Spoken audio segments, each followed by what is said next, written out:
Okay, here's something I've been wanting to do for years now, and have put off. So I fully understood what to do and how to do it, and that is lightning the mainspring on a Dan Wesson.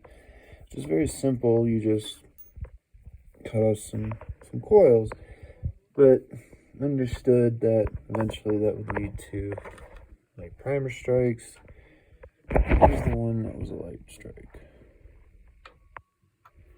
One of the 38s had a light strike, and you can see here before I put it in double action. So double action still works fine, and what that means is that you're having a longer acceleration, and that allows for the hammer to hit the firing pin harder. And so you're going to have resistance from the firing pin. Now this is a punch. You have to punch these out and get to it. So here's if there's a special primer, the 357, and a little bit deeper for double action. So that means that maybe the shell comes back a little too far when it fires, which is something that I need to fix, because I need to make a spacer that I can push this. I mean, it's such a small amount to go that way. It's 1/10 of an inch, but that's aside all the points here. So when you're having double action like primer strikes, when you get it right to that edge where you're going to have a light primer strike, but you're still going to have good strikes from single action, there are a couple little tricks that you can do without, getting rid of the original parts. Now, one solution that I read online, and I've considered too, was getting a longer firing pin, and that'll protrude further out, and the length is like an arrow too, so it carries more punch. But aside from that, what is happening? Well, the spring in the firing pin is going to be just a little too strong as well. So I took it out. I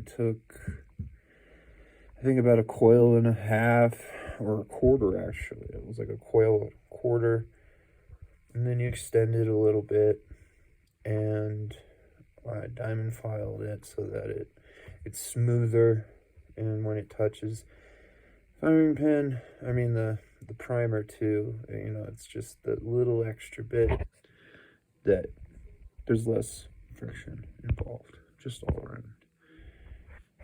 Then you take the main spring and you expand it.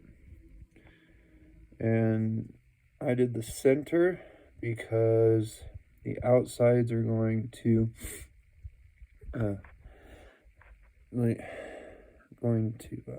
help accelerate initially, while the center is going to carry an even acceleration. God, it was when I talked. I just can't. I fill up with mucus. Anyway, so that so far has cured the issue, is expanding the main spring, which further lessens it, but it keeps a constant acceleration instead of the spring reaching its max acceleration because it's shorter. That the firing or the hammer doesn't have the same pressure accelerating. No, I don't know. And that's pretty much it. You have to stretch the spring out here so that the firing pin isn't moving back and forth to set that distance and keep everything within, functionality. But so far, so good. And I got a double action that's a few pounds lighter.